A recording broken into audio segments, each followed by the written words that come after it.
চৈত্র মাসের শুক্লপক্ষের নবমী তিথি ভারতবর্ষের সনাতন ধর্মাবলম্বীদের কাছে এক অত্যন্ত পবিত্র দিন। এই দিনটি হল রামনবমী। ত্রেতা যুগে আজকের এই পুণ্যতিথিতেই অযোধ্যার রাজা দশরথ এবং রানী কৌশল্যার কোল আলো করে জন্মগ্রহণ করেছিলেন পুরুষোত্তম ভগবান শ্রীরামচন্দ্র। তিনি ছিলেন ভগবান বিষ্ণুর সপ্তম অবতার। যখন পৃথিবীতে অধর্ম আর রাবণের অত্যাচার চরমে উঠেছিল, তখন ধর্ম প্রতিষ্ঠা করতে এবং মানবজাতিকে সঠিক পথ দেখাতে শ্রীরামের মর্তে আগমন ঘটে। রামনবমী কেবল একটি জন্মদিন নয়, এটি অশুভের বিনাশ এবং সত্যের জয়ের প্রতীক। ভারতের বিভিন্ন প্রান্তে এই দিনটি নানাভাবে পালিত হয়। ভক্তরা সারা দিন উপবাস থেকে শ্রীরামের আরাধনা করেন।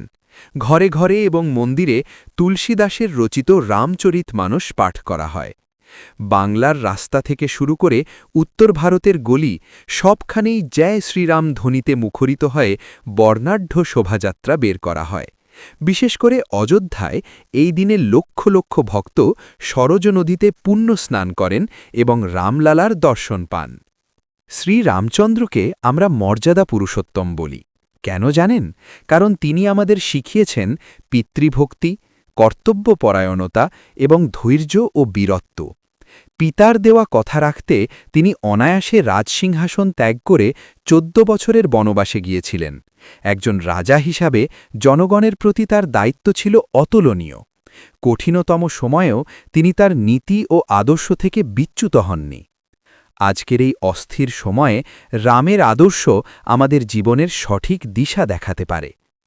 রামনবমী কেবল আচার অনুষ্ঠানের মধ্যে সীমাবদ্ধ নয়, এটি নিজের ভেতরের অন্ধকারকে দূর করে সত্যের আলো জ্বালানোর অঙ্গীকার।